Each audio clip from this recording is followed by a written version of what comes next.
قرآن مجید فرقان حمید نے نا جو نبی اور امتی کا تعلق بیان کیا ہے وہ یہ ہے کہ النبی اولا بالمؤمنین من انفسہم، فرمایا یہ نبی تو مومنوں کی جانوں سے بھی زیادہ ان کے مالک ہیں اور یہ تو ان کی جانوں سے بھی زیادہ ان کے قریب ہے۔ یہ رشتہ ہے نبی پاک، یہ جو حضور سے ہم پیار کرتے ہیں نا، اور یہ جو نبی پاک سے ہمیں محبت کرنی چاہیے، یہ صرف شرعی ضرورت نہیں، شرعی ضرورت تو ہے ہی نا، کہ حضور نے فرمایا تم اتنی دیر تک مومن نہیں بنو گے جتنی دیر تک ہر چیز سے بڑھ کر مجھ سے پیار نہ کرو۔ یہ شرعی ضرورت تو ہے ہی، لیکن نبی پاک سے محبت کرنا یہ ہماری عقلی ضرورت بھی ہے، یہ ہمارے شعور کی ضرورت بھی ہے۔ اگر آپ فہم کی دنیا میں جائیں گے، عقل و دانش کی دنیا میں جائیں گے، تو پھر بھی آپ کی عقل کہے گی کہ محبت مدینے والے رسول سے ہی کرنی چاہیے۔ اور یارو ماں باپ سے پیار کرتے ہیں، انہوں نے احسان بڑے کیے، اولاد سے پیار کرتے ہیں، پیاری بڑی لگتی ہے، بہن بھائیوں سے پیار کرتے ہیں، رشتہ قریبی ہے۔ یہ ساری محبتیں ہم کرتے ہیں کیوں؟ کہ ان میں اخلاص ہے، ان میں خلوص ہے، یہ غیر نہیں، یہ ہمارے اپنے ہیں۔ لیکن یاد رکھنا ان سب سے بڑھ کر مدینے والے رسول ہمارے اپنے۔ کیوں؟ اس لیے کہ بہن بھائی کبھی کبھی اخلاص چھوڑ بھی جاتے ہیں، کبھی کبھی مفاد پرست ہو جاتے ہیں، کبھی کبھی ایسا ہوتا ہے کہ ماں باپ بھی ایسا رویہ اختیار کرتے ہیں کہ جس سے لگتا ہے کہ انہیں بھی تھوڑی جیب سے دلچسپی ہو گئی، اللہ ماشاءاللہ سارے نہیں۔ اور بیوی بچوں کے بارے میں تو قرآن فرما چکا ہے، قرآن نے کہہ دیا بیوی بچوں کے بارے میں کہ یہ تو بعض اوقات تمہارے دشمن ہو جاتے ہیں، یہ تو کئی دفعہ تم سے وہ کام کراتے ہیں جو تمہیں رب رسول سے دور لے جائیں، قرآن مجید نے فرما دی۔ او میرے بھائی، جتنے اپنے کہلانے والے ہیں یہ کبھی نہ کبھی کچھ ایسا کر دیتے ہیں کہ جو اپنوں والا نہیں ہوتا۔ ایک ذات ہے مدینے والے محبوب کی، ایک ذات ہے تیرے اور میرے رسول کی کہ جنہوں نے کرم ہی فرمایا ہے، جنہوں نے فضل ہی فرمایا ہے، جنہوں نے رحمت ہی فرمائی۔ اور نبی پاک صلی اللہ تعالی علیہ وسلم فرمانے لگے میرے غلاموں سنو، میری اور تمہاری مثال تو گویا اس طرح ہے کہ جس طرح کسی آدمی نے آگ جلائی تھی تو پتنگے اس میں گرنے لگے تھے اور وہ ان کو بچاتا تھا، پیچھے ہٹ جاؤ پیچھے ہٹ جاؤ، یہ آگ ہے۔ فرمایا تم بھی جہنم کی آگ کی طرف گرتے ہو اور میں تمہیں سینہ بند سے پکڑ پکڑ کے کھینچتا ہوں اور ادھر نہ جانا جل جاؤ گے، ادھر نہ جانا تکلیف میں آ جاؤ گے، میں تمہیں کھینچتا ہوں۔ تو ہر رشتہ کسی نہ کسی موقع پر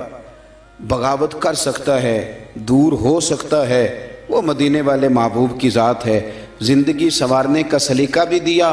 سارے قبر میں چھوڑ کے آ گئے اور جب آنکھ کھلی تو جلوہ والضحیٰ نگاہوں کے سامنے موجود تھا۔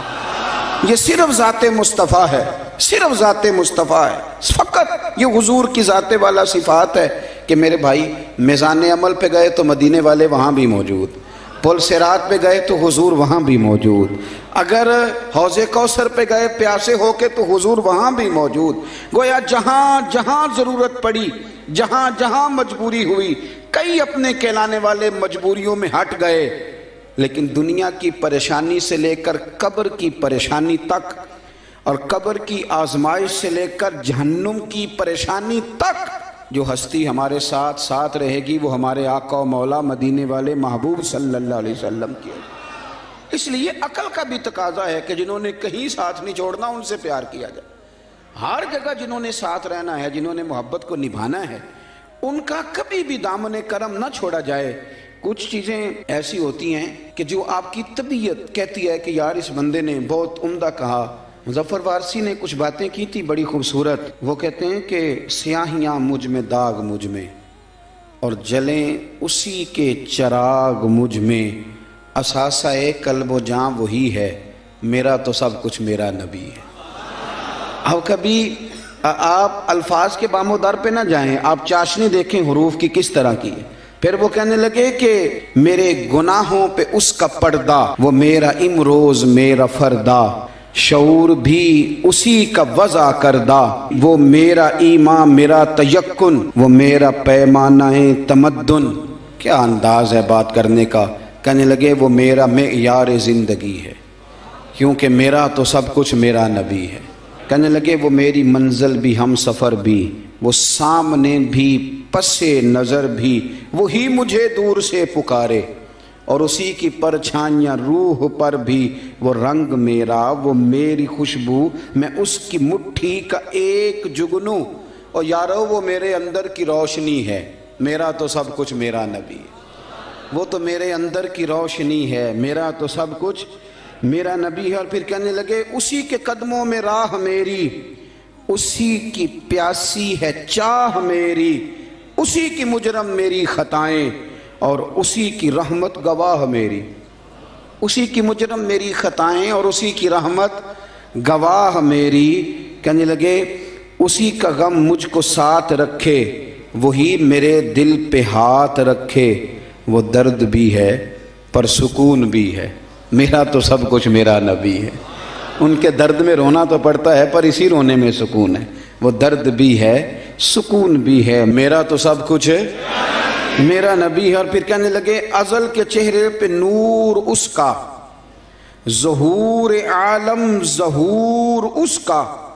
اسی کی آواز گفتہ حق، خود اسی کی تنہائی طور اس کا، بہت سے عالی مقام آئے، بہت سے عالی مقام آئے، بہت سے عالی مقام آئے، پر خدا کے بعد اس کا نام آئے، بہت سے عالی مقام آئے پر خدا کے بعد اس کا نام آئے، وہ اولی ہے وہ آخری ہے، میرا تو سب کچھ